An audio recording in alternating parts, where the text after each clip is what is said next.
All right, David, you've been in an awful lot of these season openers. What are you expecting for or looking for out of this weekend?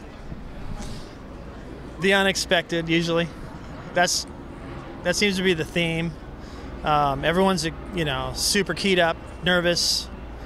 You want to win and establish, your pace and kind of go like, I'm here and I'm ready. But at the same time, you have this other idea that's like, well, I don't want to blow it either. So you're kind of at war with yourself, going, I want to win it and be the guy, but I don't want to blow it and not have a chance to be the guy. So I think a lot of people, because they're floating maybe between those two things, it produces wild stuff, and then that's what makes it cool as a fan now to watch, because I've been asked a bunch of times, who do you think? I have no idea. And in there, somebody posed the question, there's 11 of you on stage, somebody's not going to make the top 10. I thought that was pretty interesting perspective. Yeah, it's deep out there right now. Yeah, I mean, it's deep always until the race starts, and then there's the cream. It seems to be like 4 or 5 guys that float to the front. And actually, I think Roxon, he's so talented and he's so fast, and he's had enough opportunity to move past some of the things that were, it's hard to believe he came back. But I expect him to be fast. I expect to see Anderson up there. There's no reason why Tomac and Marvin won't be up there. So they seem like the top guys, but a lot of surprises that are just as fast, And chatting with Chad Reed briefly, the tracks are maybe not as technical as they were when I raced. So you've got like tenths of a second between the guys instead of a little bit more of a gap. So it's harder to get up and establish yourself. Now you can be stuck behind somebody that you may end up beating in the long run for 3 or 4 laps, and while the leaders are getting away, and that makes the dynamic of the racing a little bit different today as well, which for the fans is cool, but for a racer it's a little bit frustrating. You're like, where's the technical thing that I can do better and put myself up where I expect to be?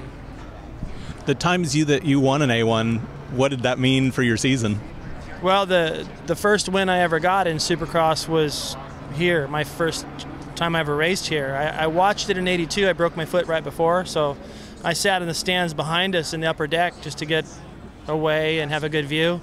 I watched my teammate Hansen and Johnny O get first and third.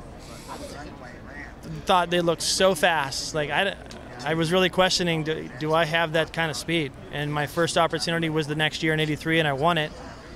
And was shocked, actually. I was on the way to the press box, and Brock Glover, who finished second, he was like, man, David, you were riding so smooth, you looked so good, I couldn't catch you. And I was just thinking, like, wow, I'm one of the guys now. And it didn't really sink in.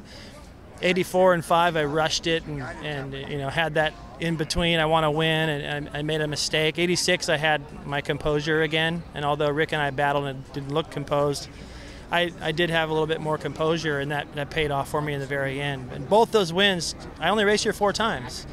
And my first win in '83 was a shock, and my win in '86 was just a memorable one. First or second, I would have been content, honestly, at the time. But looking back, I'm glad I was able to win it.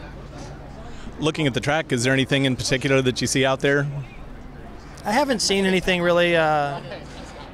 Just the track map. I mean, it's hard to tell. I just now glanced at it. But from the track map, it looks busy.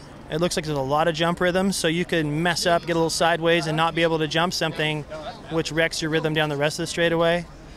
I think there was one good whoop section, and I don't know, it looks a little bit tight and maybe more technical, and so hopefully that makes it good, because we'll see some opportunities and back and forth, some mistakes, and a nice train of guys just getting everybody out of their seat. Cool. Well, I appreciate the time. Yeah, thanks for having me. See ya.